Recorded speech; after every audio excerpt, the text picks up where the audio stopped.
Good evening. It is Tuesday, August 11th, 84 days until the midterm elections, and it's your pick as to what the weirdest story of the night could be. And listen, we're not counting the 18-karat gold ring gifted to Donald Trump by Belgium's diamond industry and the subsequent tariff exemption that the White House gave Belgium because of that, which the White House was required by the administration's trade agreement with the EU. We are watching primaries, however, in 6 states today, plenty of which have their own super weird stories. We can start in Wisconsin, where Republicans are all but certain to have chosen Tom Tiffany. The AP has decided that Tom Tiffany is advancing. He is a true 2020 election denier. It's not the fashionable kind that are around now. He was one of the actual 126 House Republicans who signed on to a lawsuit trying to throw out 62 electoral votes across 4 states that Joe Biden won, and one of the members who voted against certifying Arizona and Pennsylvania's results on January 6th. This guy is a tried and true election denier. In an ordinary year, that record would make him a tough sell in what is a true swing state. Democrats, meanwhile, have turned this into a 2-person race in the most unlikely way, by elimination. 7 candidates started in this primary. Some mail-in voters were sent ballots in late June. Milwaukee County Executive David Crowley quit the race on July 8th. Lieutenant Governor Sarah Rodriguez she got out of the race on July 17th when her campaign ran into financial problems. Then Crowley unquit the race on July 18th, jumping in with the backing of Governor Tony Evers once Rodriguez was out. She was his lieutenant governor. Early in-person voting opened on July 28th. The former lieutenant governor before Sarah Rodriguez, Mandela Barnes, he was the party's 2022 Senate nominee, dropped out on July 30th. So Crowley was the establishment's last option against State Representative Francesca Hong, a Democratic socialist who has led every poll of this race so far. Not because she out-campaigned a strong field, because the field fell apart around her. Now, speaking of up north, Republicans in Minnesota nominated let's get out to that for a second. Republicans in Minnesota have elected. We're still in this race. It's the 2026 governor race, 47% in. But let me take you to the Senate race right now. They have projected that Michelle Tafoya will advance with 47% of the vote in, at 52% of the vote that she's got. This is a crowded field. It included Royce White. You can see him here. He is the former NBA player turned conspiracy theorist who's also currently pretending to be transgender to attempt to play in the WNBA. Not because of gender dysmorphia, because he's trying to prove a point. In the Democratic primary for Senate, however, the Lieutenant Governor Peggy Flanagan is leading right now against Angie Craig, the member of Congress. 35% of the vote is in. There's a 28,000 vote lead right now, and I just want to see how many votes are outstanding. There's still more than almost 800,000 votes outstanding in Minnesota, so it's a little early to determine what that race looks like. The very few differences between Flanagan and Craig were among Minnesota's deepest fault lines in this entire primary cycle. After ICE agents descended on the state as part of Operation Metro Surge in the winter, Angie Craig's vote, which she cast for a 2025 bill which gave ICE more detention power, is the main attack line against her in this campaign. Flanagan also cut to the left of Craig on Israel's war in Gaza. She labels it a genocide, and she leans into health care. Flanagan supports single-payer Medicare for all. Now, progressives cannot count this as yet another win over moderates in a primary in which they were outspent. In the Democratic primary for governor, let's go to that for a second. Amy Klobuchar has secured the nomination. She's got 91% of the vote. The AP called this race with less than 1% reporting. We now have 34% in, but it's pretty clear in this crowded race that Amy Klobuchar is going to go forward as the Democratic nominee for governor. In the Republican primary for governor, here's where the weird comes back in. There's exactly one candidate in this fairly crowded race who has any government experience whatsoever. It is the Speaker of the House, Lisa DeMuth. She is winning with almost 45% of the vote, but the state party didn't endorse her. They endorsed Kendall Qualls, who is in 3rd place right now. Donald Trump didn't endorse Qualls or DeMuth. He endorsed Mike Lindell, the founder of MyPillow, who stepped down as the CEO of the foam pillow company to focus on this campaign. This is a man who spent a self-reported $40 million on lawsuits and schemes to overturn the results of the 2020 election. When Donald Trump endorsed Lindell in July, Lindell wasn't even registered to vote in the state. All right, we have more to talk about today. I want to go down to South Carolina for a second and tell you what happened there. Republicans are log-jammed in their attempt to replace the deceased Senator Lindsey Graham. The Associated Press has called this race to a runoff. You have to get more than 50% in order to win it. That didn't happen tonight. The runoff will be between Darlene Graham, who is Lindsey Graham's sister, and Representative Ralph Norman, the vice chair of the Freedom Caucus. He lost his bid for governor in the state. Then he got into the race for Senate, and they will have a runoff in 2 weeks from tonight. Also, let's go to Alabama. Let's get there. All right. In Alabama, voters in 4 of Alabama's 7 congressional districts headed to the polls in the second half of a primary process that was split in 2. After the Supreme Court gutted the Voting Rights Act, Alabama Republicans rushed to adopt a congressional map which eliminated 1 of 2 Democratic districts in the state.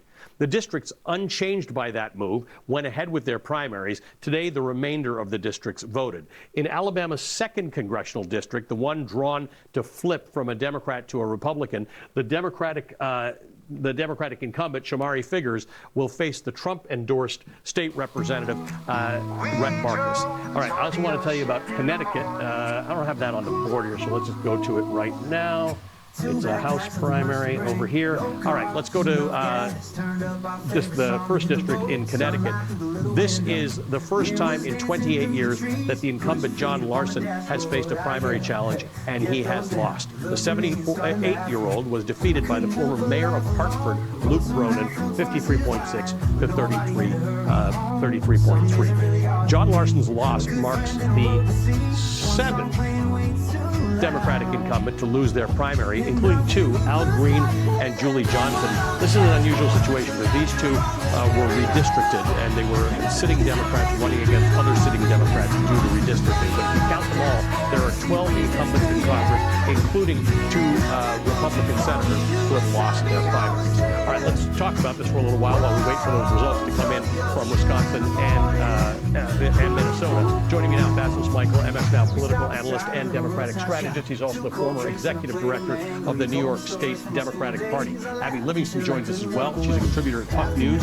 Eugene Daniels joins us. He's an MSNOW senior Washington reporter and co-host of The Weekend on MSNOW and co-host of Clock It with Simone and Eugene. Guys, thanks all of you for being here this evening. Eugene, you've been following this very closely. Let's just go to Wisconsin. This race has been back and forth, up and down, but all of the polls favored Francesca Hall. She's run a strong campaign. She outperformed expectations. But Wisconsin is not New York City, right? When the Democratic Socialists won here, we don't know how it's going to end up tonight. But talk to me about it. I think part of the thing that's really interesting, and you talk to pollsters and folks who have been trying to figure polls out for a long time in the era of Trump and cell phones and people not having landlines, etc., is that sometimes when they're kind of creating the folks that they're polling for some of these polls, they're trying to capture the excitement. They're trying to capture, most importantly, what is the electorate going to look like on that Tuesday? And nowadays, the electorate in the excitement phase of the election for that Tuesday looks a little differently than it does on actual Tuesday. So you go to Michigan, for example, we also saw this, I think it was like 15 points before we went into the Tuesday. Well, I'll say I ended up leaking it out over Haley Stevens, the sitting congresswoman for the Senate seat there, is that they kept going and, okay, well, the younger people are going to come out, more people that are on the left, and that ended up not actually being true. So that is something that all of us, either folks that work in politics like Basil or people that cover like the other 3 of us, who have to figure out how to deal with that. 2, I think something that's really interesting is there isn't a full through line through every single one of these elections. And I think that's exciting as a political reporter. Yep. But like folks want it to be that the left is taking over, the moderates are standing up. It is different all over the place. Yeah, I think that's a very, very good observation. That's what makes these nights as interesting as they are, that as much as we think about this, Abby, and we have these prognostications, and they're as good as science in 2026 will allow them to be. They're wrong as much as they're right. Absolutely. So polling is a little bit science and a little bit art. And this electorate, particularly on the Democratic side, is so volatile. And in Senate races specifically, Senator Schumer has been so good at clearing primaries that there just aren't many models to do this. So I think that applies to Michigan. When I made some calls today, there's been so much anger at the Wisconsin Democratic establishment because this has been pretty Keystone Cops. This is unusual. Yes, very unusual. And people coming in the race, out of the race, dropping out. It's very strange. Absolutely. And so I think what is an interesting part about this is that they got it together, and they seem to. Here's what I think about polls sometimes. Maybe they're not wrong. Maybe the electorate's mood changes in the interim between the time the poll dropped and Election Day. Yes. And so I just think we've got to let go of polls just a little bit. Basil, so first of all, we have, last I checked at the beginning of the show, 11 minutes ago, we still had more than 700,000 votes outstanding in Wisconsin.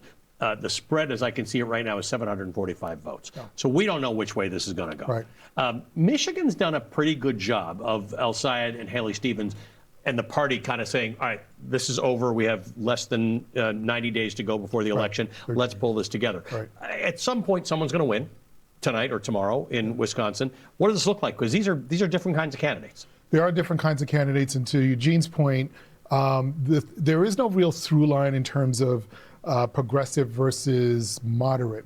I will say there may be one through line, which is that anti-incumbency is portable. Right. And that we're seeing voters say that they don't want to choose between who excites them and who they think is electable. They're just going to go with the person that excites them. Right. And that's why you're seeing these races get a lot tighter. And a point about the polling, which is I think really critical, because every poll that's straight stats, that's math, right? But embedded in that are really important assumptions about who's going to come out to vote. And what is hard to determine is how much a candidate or candidates are really going to excite voters, and the trigger which makes a voter say, you know what, enough is enough. I'm going to go out there and vote for this person because they've really excited me. And if you're bringing out a lot of new voters, if you're bringing out a lot of lapsed voters, there may be a lot of models that are just not taking Well, that. this is very interesting because, Eugene, as much as people want to be specific about votes, about 80 million people vote for a Republican candidate for president, about 80 million people vote for a Democratic candidate for president, about 80 million people don't vote, who should vote. So while Donald Trump's very obsessed with stopping undocumented immigrants from voting and all this kind of stuff, the big problem in this country is 1/3 of registered voters don't vote. So there's something to be said about enthusiasm and excitement versus so-called electability, because if these enthusiastic candidates somehow draw out 5% more of some group of people who don't vote, go back to Barack Obama. You can win elections this way. And also, different people are excited by different things. And we have to remember that as folks that cover this stuff, is that every voter is not excited by Medicare for all. Some voters are excited about public option, right? Not every voter is excited about free college, right? Some just want to go to community college for free. So these are the kinds of ways, especially when it comes to Democrats, that you have to pay attention to. That at the end of the day, the voters are going to eventually tell us how they actually feel. And so in the run-up, as we're writing the stories and as we're thinking about these things, as we're looking at it, we have to do a good job of looking at all of the ways in which the voters are talking. Now, the Wisconsin is a little bit different because, as you've been talking about, that you have Crowley who dropped out and was going on a trip to Jamaica. Was going to go on vacation to Jamaica when he got the call to come back in. But this state's a little bit different, but it's kind of the same in that the voters are looking for someone who fights for them, that they feel like fights for them. So that may look different than Francesca, right? She still may win. At the end of the day, the votes are, as you say, are still coming in. But voters do want fighters. What that fight looks like is going to look different in every single state, and sometimes even in these congressional districts. So, Abby, this is interesting because I want to go to Connecticut for a second, where we've now seen the 6th incumbent Democrat lose to a challenger. But even that didn't have the same flavor as the incumbents who lost, for instance, in New York or elsewhere. John Larson, a real student of Social Security, interestingly enough, he was really a bit of a policy nerd. 78 years old, has been defeated by the former mayor of Hartford. What's that? Because to this idea that there isn't a common through line through all of these things, I can't find the one that fits there, other than the fact that he's an incumbent and he's older. So in the October 2024, I sat down with a Democratic consultant who said, you know what, if Kamala Harris loses this race, there are going to be challenges all over this country to these older incumbents. And Democrats put so much more emphasis on seniority, particularly in the House of Representatives. And so one of the questions I've had, and I think like Eugene said, this is another split decision. In these big cities, these DSA candidates have challenged the incumbents. Yeah. But if you're, say, like Luke Bronin, I think he's the former mayor, yes. But if you're this big politician in a district and you have been taught your whole life, you've got to wait for that incumbent to retire, wait for the open seat, then make your move. Some of these races, you've got older incumbents, and maybe the DSA candidate is the only other option. Right. And so my question, and we don't know the answer, but I think Bronin, he's not DSA. No, correct. And so that's maybe, what I'm saying. The other fault lines don't fit that race. Yeah. So next year, let's think about that. You've got the 2020, or you've got the presidential contest, and a lot of these races, you're going to have the congressional ballot on there with the presidential. If you're an aging member of Congress, and you've got that kind of Luke Bronin politician in your right. district, do they sit that one out again, or do they jump in? Because if they don't run, then there's going to be another incumbent in there who's DSA for the rest of their life. Right. Can I make a point? Because it's such an important point that, and I've been saying this, what is very common in all of these races is that you have a lot of younger candidates who are not going to be deferential to older establishment politicians, right? Whether it's because they've been in office a long time or they are actually old, they are not waiting their turn. There is no permission structure for them to say, I'm going to sit back and watch you do all these things that I'm uncomfortable or don't like, and then wait for my turn. And I'll just say very quickly, that happened to me. I ran for a state Senate seat in 2010 that was based in Harlem, and I can say this because he has passed away, but I went to Charlie Rangel, and when a member of Congress, and I said, I need your support, although I know you're probably not going to get it because I'm an insurgent. And he turned and said to me, he told me the story of how he went to Adam Clayton Powell Jr. And Adam Clayton Powell Jr. told him to wait his turn. So he was going to tell me, therefore, to wait my turn. And my point is, when is that cycle going to get broken? And I think that's what you're starting to see now, that these younger candidates are saying, yeah, I'm not going to wait anymore. It's all very interesting. We do not have have a victor in the Wisconsin Democratic primary race right now. You can see it on your screen, separated by just over 1%. David Crowley and Francesca Hong. We also do not have a winner in the Minnesota Senate primary. That one's looking like it's favoring Peggy Flanagan, the lieutenant governor, but we don't know that yet. We're going to take a quick break. We're going to come back and continue to cover tonight's primaries.